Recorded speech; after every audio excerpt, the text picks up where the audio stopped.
ഞാനിപ്പോൾ പറയുന്ന കാര്യം നീ വീഡിയോ പോസ്റ്റ് ചെയ്തിട്ട് ഒന്ന് ആഴത്തിൽ ചിന്തിച്ചു നോക്ക്. ഒരു 5 വർഷത്തിന് ശേഷം നിന്റെ ജീവിതം എങ്ങനെയായിരിക്കും? നീ നിന്റെ ഗോൾസിലേക്ക് അടുത്തിരിക്കുമോ, അതോ ഇന്നുള്ള ആ പ്ലേസിൽ തന്നെ നിൽക്കുകയായിരിക്കുമോ? ആ ഉത്തരം നീ ഇന്നെടുക്കുന്ന തീരുമാനങ്ങളാണ്. നിന്നോട് ഞാൻ ഒരു ചോദ്യവും കൂടി ചോദിക്കാം.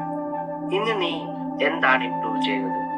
പോട്ടെ, നീ ഡിസ്ട്രാക്ഷൻസ് ഇല്ലാതെ ഫോക്കസോടെ നിന്റെ വർക്ക്സ് കംപ്ലീറ്റ് ചെയ്തു. നീ അതിന് ടൈം കണ്ടെത്തിയിട്ടുണ്ടെങ്കിൽ സത്യസന്ധതയോടെ നിന്നോട് തന്നെ പറയൂ, yes I did it. Hello everyone, welcome back to Time Focus. ഇന്ന് ഞാൻ നിങ്ങളുമായി ഡിസ്കസ് ചെയ്യുന്നത് കുറച്ച് സെൽഫ് ഇംപ്രൂവ്മെന്റ് ടിപ്സിനെ പറ്റിയാണ്. സോ വീഡിയോ നിങ്ങൾക്ക് യൂസ്ഫുൾ ആയെങ്കിൽ like, share and subscribe for more. So let's lock in. എല്ലാവർക്കും വിജയിക്കണം, എല്ലാവർക്കും നല്ല മാർക്സ് വേണം, എല്ലാവർക്കും നല്ലൊരു ഫ്യൂച്ചർ വേണം. ബട്ട് എല്ലാവരും അതിനുവേണ്ടി വർക്ക് ചെയ്യുന്നില്ല. കാരണം മാറ്റം ആഗ്രഹിക്കുന്നതും മാറ്റത്തിനായി പ്രവർത്തിക്കുന്നതും 2 വ്യത്യസ്ത കാരണങ്ങളാണ്. നമ്മൾക്ക് എല്ലാവർക്കും വലിയ ഡ്രീംസ് ഉണ്ട്, പക്ഷേ ചെറിയ ബാഡ് ഹാബിറ്റ്സ് ക്വിറ്റ് ചെയ്യാൻ നമ്മൾ തയ്യാറാണ്.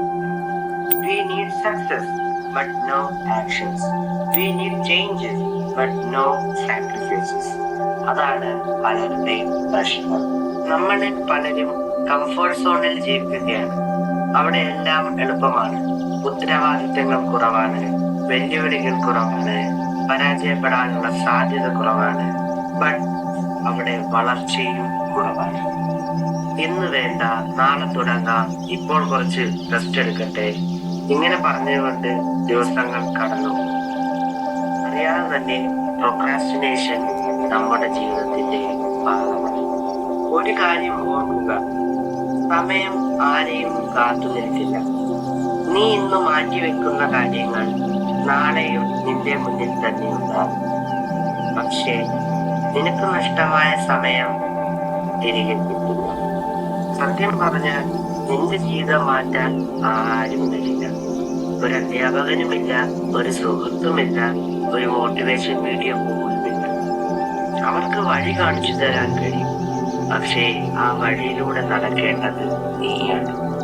പലപ്പോഴും നമ്മൾ നമ്മുടെ സാഹചര്യങ്ങളെ കുറ്റപ്പെടുത്താറുണ്ട്. എനിക്ക് നല്ല ഫോണില്ല, എനിക്ക് നല്ല സാഹചര്യങ്ങളില്ല, എനിക്ക് വേണ്ടത്ര സപ്പോർട്ട് ലഭിക്കുന്നില്ല.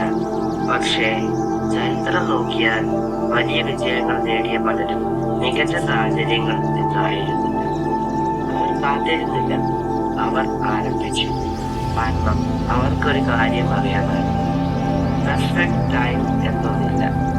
നീ തുടങ്ങുന്ന നിമിഷം തന്നെയാണ് ഏറ്റവും നല്ല സമയം.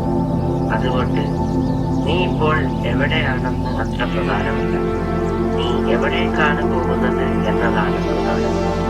ഓരോ ദിവസവും നീ ചെയ്യുന്ന ചെറിയ പ്രവൃത്തികൾ, ഓരോ തീരുമാനവും, ഓരോ ശീലവും, അവയെല്ലാം ചേർന്നാണ് നിന്റെ ഭാവി നിർമ്മിക്കപ്പെടുന്നത്. അതിനാൽ ഒരു ദിവസം ജീവിതം മാറുമെന്ന് പ്രതീക്ഷിച്ച് കാത്തിരിക്കരുത്. ഇന്നൊരു ചെറിയ മാറ്റം കൊണ്ടുവരും. കാരണം ചെറിയ മാറ്റങ്ങളാണ് വലിയ വിജയങ്ങളുടെ തുടക്കം.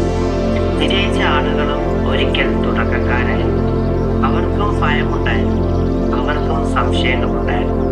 വ്യത്യാസം എന്തെന്നാൽ അവർ തുടങ്ങി, നീയും തുടങ്ങണം. 1 വർഷത്തിന് ശേഷം നിന്റെ ജീവിതം മാറിയിരിക്കാം, അല്ലെങ്കിൽ ഒന്നും മാറാതെയും ഇരിക്കാം. ആ തീരുമാനമെടുക്കുന്നത് ഇന്ന് നീ എന്ത് ചെയ്യുന്നു എന്നതിലാണ്. അതിനാൽ കംഫർട്ട് സോണിൽ നിന്ന് പുറത്തു വരിക, പ്രൊക്രാസ്റ്റിനേഷൻ അവസാനിപ്പിക്കുക, ഡിസിപ്ലിൻ തിരഞ്ഞെടുക്കുക, നിന്റെ ഫ്യൂച്ചറിന് വേണ്ടി വർക്ക് ചെയ്യുക.